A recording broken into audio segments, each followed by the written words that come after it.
সাংবাদিক বন্ধুগণ, উপস্থিত আজকের আসসালামু আলাইকুম ওয়া রাহমাতুল্লাহি ওয়া বারাকাতুহু। দীর্ঘদিন ধরে মহান আল্লাহ সুবহানাহু ওয়া তাআলা আমাদেরকে এই খোলা ময়দানে ফ্যাসিবাদ মুক্ত এই পরিবেশে আজকে যে ঐতিহাসিক মিলন মেলার সুযোগ করে দিয়েছেন, এজন্য মহান পরিবার দরবারে লাখ কোটি শুকরিয়া আদায় করছি। রব্বানা লাকাল হামদ হামদান কাসীরান তাইয়িবান মুবারাকান ফীহি। আজকে যে সাধ্যবাদ ফিরিয়ে জামাত ইসলামীর মহাসমাবেশের আয়োজন হয়েছে, ইন্টারিম গভর্নমেন্টের কাছে বিনীতভাবে অনুরোধ জানাই, তারা অনতি বিলম্বে গণের এই দাবি মেনে নিয়ে একটি সুষ্ঠু নির্বাচনের ব্যবস্থা করবেন। জুলাই আন্দোলন যাদের পতাকার উপরে দাঁড়িয়ে এই নব বাংলাদেশ বিনির্মাণের স্বপ্ন আমরা দেখছি, এই বাংলাদেশের সেই জুলাই যোদ্ধা শহীদ পরিবারগুলোর পুনর্বাসন, আহত বঙ্গুত্ব বরণকারী ভাইদের পুনর্বাসন করতে হবে। পাশাপাশি জুলাই ঘোষণাপত্র অনতি বিলম্বে সংবিধানে অন্তর্ভুক্ত করতে হবে এবং এই জুলাই মাসে এই জুলাই ঘোষণাপত্র দিতে হবে। সংগ্রামী উপস্থিতি, এই আন্দোলনের সূতিকাগার সূত্র যেখান থেকে হয়েছিল, এই ক্যাম্পাস গুলোতে আমরা দেখেছি ক্যাম্পাসে বিগত ফ্যাসিবাদের আমলে শিক্ষা ব্যবস্থাকে ধ্বংস করে দেওয়া হয়েছে। শিক্ষা সংস্কার কমিশন গঠনের জন্য আমি উদ্যত আহ্বান জানাচ্ছি। পাশাপাশি আমি আহ্বান জানাচ্ছি প্রিয় বন্ধুগণ, আগামীর নির্বাচনে আগামীর বাংলাদেশে বিনির্মাণের জন্য একটা সুবর্ণ সুযোগ আমাদের সামনে এসেছে। এই সুযোগ যেন আমরা হেলাই খেলাই না হারাই। কবি নজরুলের ভাষায় বলতে চাই, দুর্গামগির কান্তার মরো দুস্তর বরাবর হ্যায়, লঙ্ঘিত হবে রাত্রি নিশীতে যাত্রীর হুঁশিয়ার। আমাদের সজাগ থেকে দৃঢ় কদমে আগামীর বাংলাদেশকে গড়ে তোলার জন্য সর্বশক্তি বিনিয়োগ করতে হবে। সবাইকে সৌরভ আহ্বান জানিয়ে আমার কথা শেষ করছি। আসসালামু আলাইকুম ওয়া রাহমাতুল্লাহি ওয়া বারাকাতুহু। সংগ্রামী ভাই এবং বন্ধুগণ, আজকের এই জাতীয় সমাবেশে এখন আপনাদের সামনে বক্তব্য রাখবেন বিশিষ্ট মিডিয়া ব্যক্তিত্ব, রাজনীতিবিদ, সোশ্যাল অ্যাক্টিভিস্ট জনাব ডক্টর ফয়জুল হক। জনাব ডক্টর ফয়জুল হক।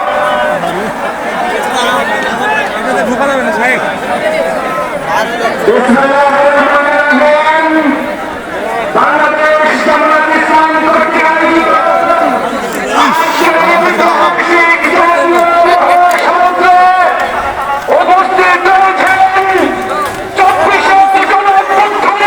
এত গরম মানুষ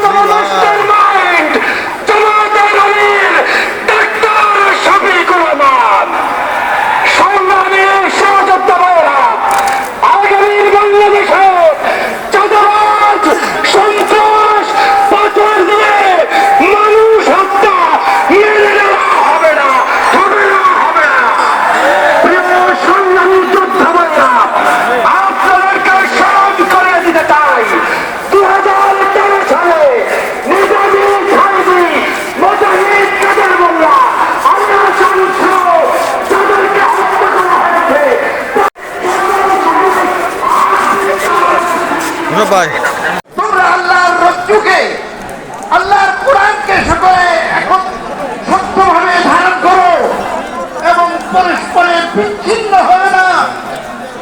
এবং আল্লাহ রাব্বুল আলামিনের নিয়ামত যে তোমরা পরস্পরের শত্রু ছিলে এবং তিনি তার দয়ায় তোমাদের অন্তরগুলাকে একত্রিত করে দিয়ে ভ্রাতৃত্ব সৃষ্টি করেছেন এবং তোমরা ভাই ভাই হয়ে গিয়েছো। আজকে বাংলাদেশের সার্বভৌমত্ব এবং স্বাধীনতাকে রক্ষা করার জন্য বাংলাদেশের সকল জনসাধারণ, সকল নাগরিক, সকল রাজনৈতিক দল, সকল ইসলামী শক্তি দল সকলে যদি একত্রিত হয়ে আমাদেরকে কাজ করতে হবে। আপনারা কাজ করতে, ইসলামের জন্য কাজ করতে রাজি আছেন ইনশাআল্লাহ? ইন্নাল্লাহ লা ইউগাইয়িরু মা বিকওমিন হাত্তা ইউগাইয়িরু মা বিআনফুসিহিম। কোনো পরিবর্তন হবে না, কোনো জাতির পরিবর্তন হয় না যদি সে জাতি নিজেরা নিজেদের পরিবর্তন না করে সর্বশেষ দাবি যে আমি যুক্তরাষ্ট্র থেকে লন্ডনে বসবাস করি, আমরা প্রবাসে প্রায় 1.5 কোটি মানুষ বসবাস করি। আমেরিকা যুক্তরাজ্য, ইউরোপ, মধ্যপ্রাচ্যের দেশসমূহ, সৌদি আরব, কুয়েত, অন্যান্য দেশসমূহে, মালয়েশিয়া সহ সারা দুনিয়ায় যে সমস্ত প্রবাসীরা আমরা বাংলাদেশের নাগরিক। সংবিধান আমাদেরকে এই দেশের নাগরিক হিসেবে স্বীকার করে। আমরা প্রবাসীরা এই দেশের অর্থনীতিকে সচল রেখেছি। আমাদেরকে বলা হয়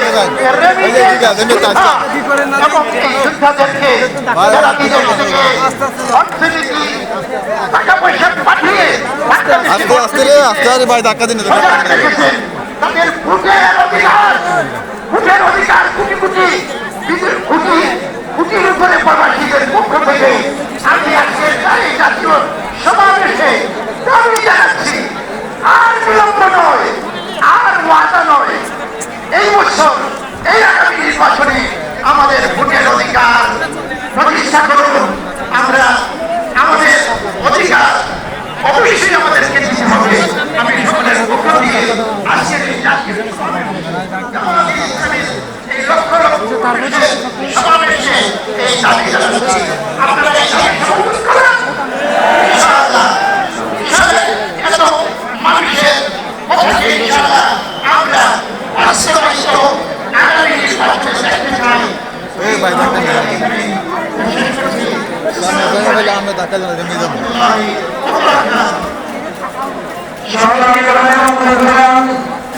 আমাদের জামাত ইসলামী আয়োজিত আজকের এই জাতীয় সমাবেশে এই পর্যায়ে আমাদের সঙ্গে বক্তব্য রাখবেন বাংলাদেশ জামাত ইসলামীর সম্মানিত আমির বিশিষ্ট আমির জনাব মাওলানা আব্দুল্লাহ কাদরী। জনাব মাওলানা আব্দুল্লাহ কাদরী। আসসালামু আলাইকুম ওয়া রাহমাতুল্লাহি ওয়া বারাকাতুহু। এদিকে তো এই ফাত্তা দা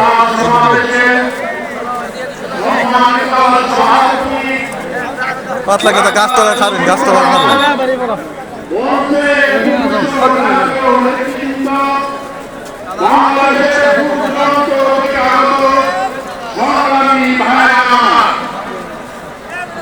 আমরা এসে অনেকের শাসন দেখেছি, শোষণ দেখেছি। আমরা এসে কই সোনার বাংলার শাসন দেখেছি, সবুজ বাংলার শাসন দেখেছি, জয় বাংলার শাসন দেখেছি। কোন শাসন এদেশের জনতার জান মালের নিরাপত্তা দিতে পারেনি, কথা ঠিক না বেঠি?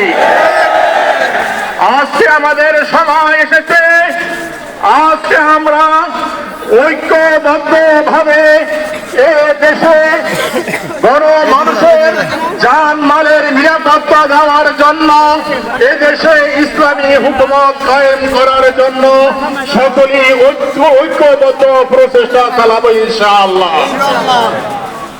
আল্লাহ বলেছেন ওয়াতাসিমু বিহাবলিল্লাহি জামিআন ওয়া লা তাফাররাকু, তোমরা আল্লাহর রজ্জুকে মজবুত করে ধরো, বিচ্ছিন্ন হয় না।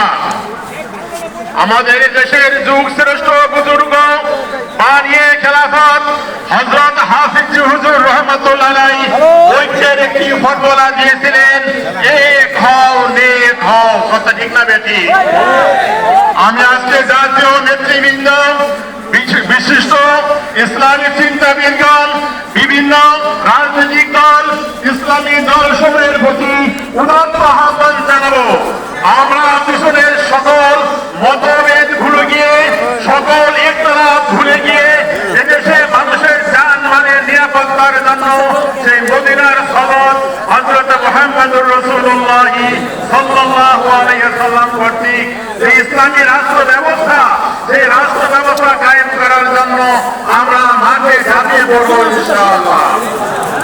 আমি আশা করি এদেশের সমস্ত দল মত নির্বিশেষে সকলে ঐক্যবদ্ধ ভাবে এক প্ল্যাটফর্মে এসে আগামী নির্বাচনে প্রতিটি নির্বাচনী এলাকায় একক প্রার্থী দিয়ে এদেশের ইসলামের পথ পথকে সুগম করার আহ্বান জানিয়ে আমি আমার বক্তব্য শেষ করছি। আসসালামু আলাইকুম ওয়া রাহমাতুল্লাহি ওয়া বারাকাতুহু।